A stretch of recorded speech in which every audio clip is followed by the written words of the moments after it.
Hi everyone, I'm Lily Rabe. Where do I even start? I'm 31 years old, doing really well in my marketing career, and I thought I had a handle on all my family drama.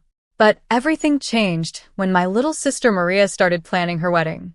I was there to help her plan her perfect day, but it became clear that things were going to be more complicated than I expected. The shadow of our dad, John, hung over everything. Ever since his divorce, he hasn't been the same. He's been struggling, sinking into a mess of alcohol and poor choices. One of the worst decisions, in my opinion, is his new girlfriend, Julie. From the moment I met her, I got bad vibes. One day, while Maria and I were picking out flowers, she turned to me, worry clear in her voice. "Liv, do you think Dad will actually show up sober?" she asked, her eyes filled with hope. "I really hope so, I said, trying to reassure her. "For your sake, I do." But deep down, I wasn't sure hope was going to be enough. As the wedding day got closer, I felt like I was less of a maid of honor and more of a referee, constantly trying to keep the peace. My boyfriend, Paul, was amazing through all of it. He'd always try to calm me down, saying things like, "Babe, you can't control everything." I know. I'd reply, though in my heart I couldn't stop worrying. But if Dad ruins this day for Maria, I'll never forgive him. Little did I know, things were about to get much worse. About a week before the wedding, I met up with my best friend Teresa for coffee. She's always been the voice of reason in my life, and I needed her more than ever.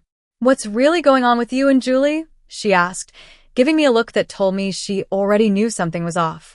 I lowered my voice, glancing around as if someone could overhear. "There's something not right about her, Teresa." The way she latched onto Dad so quickly, always whispering things to him. And get this, I overheard her talking on the phone about some big score coming up. Teresa's eyes widened. "You think she's scamming him?" "I don't know," I admitted. "But I'm going to find out." That conversation sparked something in me, and I couldn't let it go. I spent late nights scrolling through social media, making quiet phone calls to some of Dad's old friends, trying to put the pieces together. The more I looked, the more I felt like I was uncovering a puzzle that I wasn't sure I wanted to solve. The day before the wedding, Maria and I were at the venue making some last-minute checks when, suddenly, Dad and Julie showed up unannounced. "Daddy," Maria squealed, running over to hug him.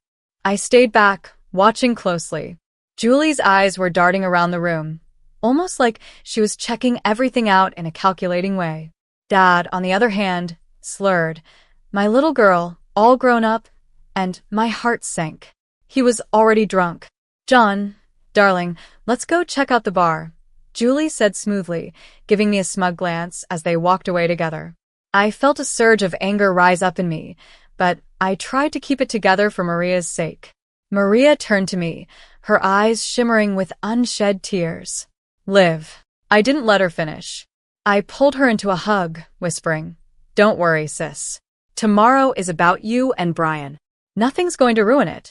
If only I had known how wrong I was. They say there's always a calm before the storm. Well, our storm was brewing, and it was about to hit with the force of a Category 7 hurricane. As I stood there, holding my baby sister Maria close, I made a silent promise to myself no matter what, I would protect her happiness. At the time, I had no idea that I'd be fighting for much more than just a perfect wedding day. The ceremony itself was beautiful.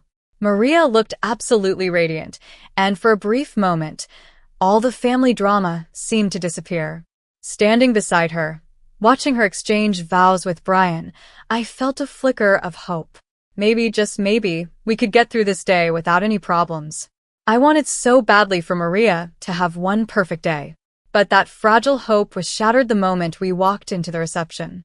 I saw him almost immediately, Dad, standing by the bar, already drunk, with Julie clinging to him like a lifeline. My heart sank. "You okay?" Paul, my boyfriend, whispered as he squeezed my hand, sensing my unease. "I've got to hold it together for Maria," I muttered, forcing a smile. But deep down, I knew it was only a matter of time before something went terribly wrong. As the night wore on, the tension in the room became unbearable. Dad's laughter grew louder, his movements more and more sloppy. Julie's eyes kept scanning the room, a strange gleam in them that made my skin crawl. Something wasn't right, and I could feel it. Liv, Dad's making a scene, Maria whispered to me, her voice filled with worry. I'll handle it, I said, trying to sound confident. I walked over to where Dad was attempting a very unsteady Macarena, stumbling and laughing like nothing was wrong.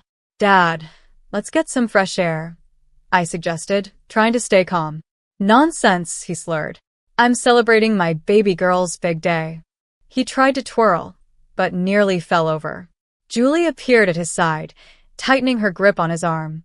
Leave him alone, he's having fun, she said sharply. This isn't about fun, it's about showing respect for Maria on her special day, I replied, trying to keep my voice steady. Julie's eyes narrowed as she sneered. You think you're so perfect, don't you? Always trying to control everything.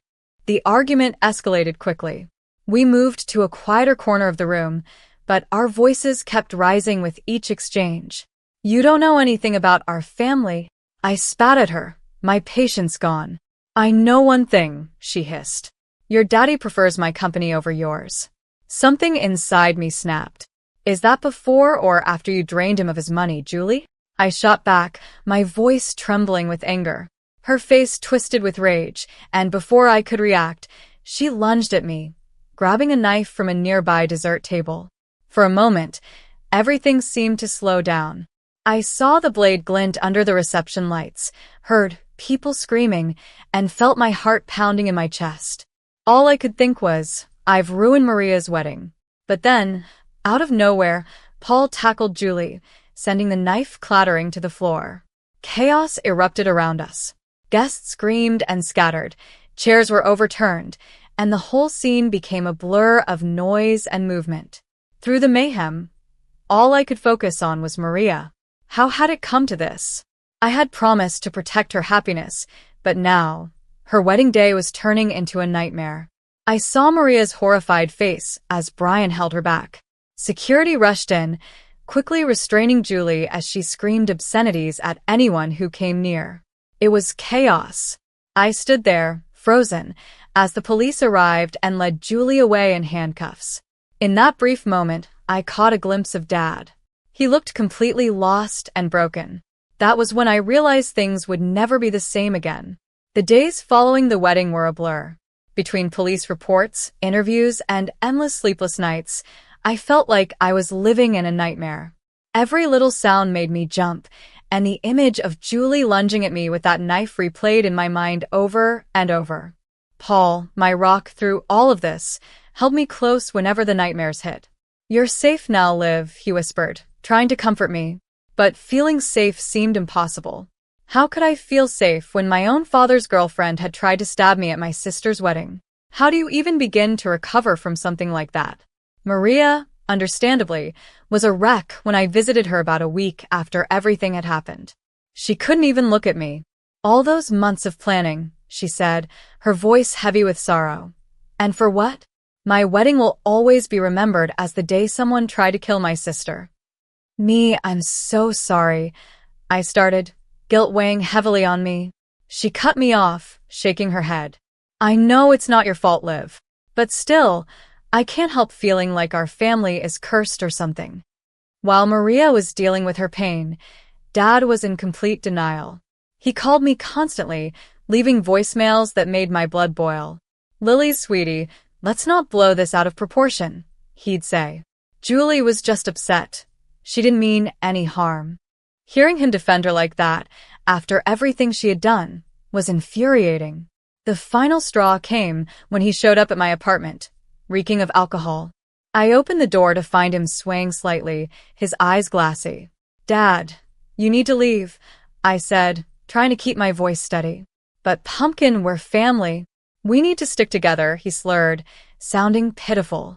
I felt something harden inside me as I looked at him. No, Dad, we're done. I can't do this anymore. The hurt in his eyes almost made me waver. Almost. But as I closed the door, I knew it was the right thing to do. Meanwhile, Teresa, my ever-determined best friend, had started digging into Julie's past. What we uncovered left me speechless. Liv, look at this. Teresa said one night, spreading papers across my coffee table. July's got a record. Assault, fraud, you name it. I scanned the documents, feeling sick to my stomach. How did Dad not know about this? Teresa hesitated, biting her lip. That's the thing, Liv. I think he did. The truth hit me like a ton of bricks. We found joint bank accounts, suspicious money transfers, evidence that Dad wasn't just a victim in all of this. He was an accomplice. Telling Maria what we discovered was one of the hardest things I've ever had to do. We sat together in her kitchen, the wedding gifts still sitting in the corner, untouched. I can't believe it, she whispered, tears streaming down her face. How could he do this to us? I don't even know him anymore. I didn't have an answer for her. I didn't know who Dad was anymore either. I spoke softly but firmly. We need to protect ourselves now. Maria looked at me, her expression shifting to one of determination. I'm with you, Liv. Always, she replied. Despite her words, the guilt weighed heavily on me. I had exposed our father's crimes, and in doing so, I might have destroyed his life.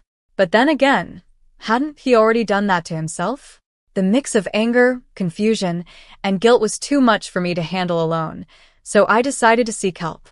That's how I found myself sitting in a therapist's office, trying to make sense of it all.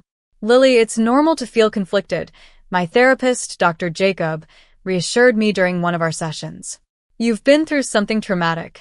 You're grieving the loss of the father you thought you knew. I stared down at my hands, feeling torn.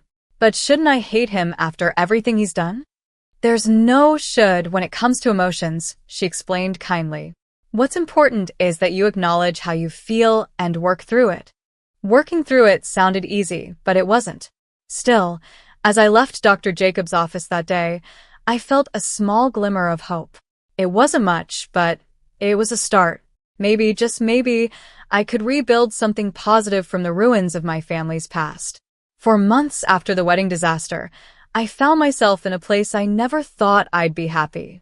Despite everything that had happened, I had a strong support system. Maria, Paul, Teresa, and I had become an unbreakable team. Our bond was stronger than ever. One night, while we were having dinner at my apartment, Maria raised her glass. To new beginnings, she toasted. And to family, the one we choose, I added, clinking glasses with my sister. The media was all over Julie's trial. It was a circus. Sitting in that courtroom, my stomach was in knots as Julie's true nature was revealed for everyone to see. Dad sat beside me, looking completely stunned as her history of crimes came to light. But the real shock was yet to come. Teresa and I had been working hard, gathering evidence of Dad's involvement in Julie's schemes. During the trial, our lawyer stood up and addressed the court. Your Honor, we have documentation proving John Rabe's involvement in Miss Blake's fraudulent activities. As the legal battle continued, my personal life took an unexpected turn for the better. My career started to take off. One Sunday afternoon, my boss called me into his office. Lily, we're promoting you to senior marketing director, he said with a smile. Your resilience and creativity this past year have been outstanding. I left his office in a daze, immediately calling Paul to share the news. Babe, that's incredible. I'm so proud of you, he exclaimed, excitement clear in his voice. Amidst all the chaos, Maria and Brian made a beautiful decision. They decided to renew their vows. This time, it was a small, intimate ceremony in their backyard, with only close friends and family. Second time's the charm, Brian joked, making Maria giggle as they exchanged rings again. Watching them, I felt a sense of peace wash over me. We were finally healing, all of us. Then, the day of Julie's sentencing arrived. The courtroom was filled with tension as the judge prepared to deliver the verdict. As I sat there, I reflected on how far we had come since that fateful wedding day. We had been through so much pain and betrayal, but somehow, we had made it through. We were stronger, and we were moving forward. It wasn't easy, but we had found our way back to each other. The storm had passed, and we were finally finding calm again. I stood up to deliver my victim impact statement, my hands shaking but my voice steady. The scars from that night run deep. I began, but they've made me stronger. I looked directly at Julie, knowing this was my moment to reclaim my life. I'm here today not as a victim, but as a survivor. As Julie was led away in handcuffs, I felt a sense of closure. It was like a long and painful chapter of my life was finally coming to an end. The real celebration, however, came a month later.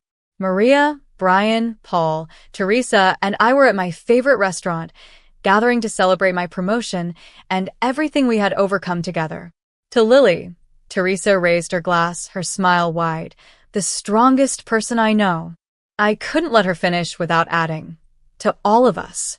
I looked around at the faces of the people who had stood by me through the hardest year of my life, for proving that family isn't just about blood, but about loyalty and love. As we laughed and shared stories, I felt something shift inside me. I realized how much had changed. The past year had been like a nightmare, but in a strange way, it had also been a gift.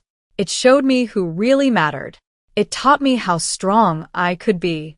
And it gave me the courage to cut out the negativity and toxic influences in my life. Sitting there, surrounded by real love and happiness, I knew that this was my happy ending. It wasn't perfect, and it came with its scars, but it was real. And that made it beautiful. For the first time in a long time, I felt hopeful about the future. I was grateful for the family I had found, and the strength I had discovered within myself. So, that's where my story ends. But I'm curious about your thoughts. If you were in my shoes, would you have given your father another chance after everything he did? Or would you have kept those boundaries in place like I did? It's a tough decision, and I know many of you have faced similar struggles with toxic family members. I'd love to hear your experiences. Please share in the comments how you've handled difficult family dynamics in your own lives. If my story resonated with you, please hit that like button and consider subscribing for more real-life stories and discussions about navigating complicated family relationships. Your support means so much to me, and it helps me continue sharing these personal stories. Thanks for watching, and I'll see you in the next video.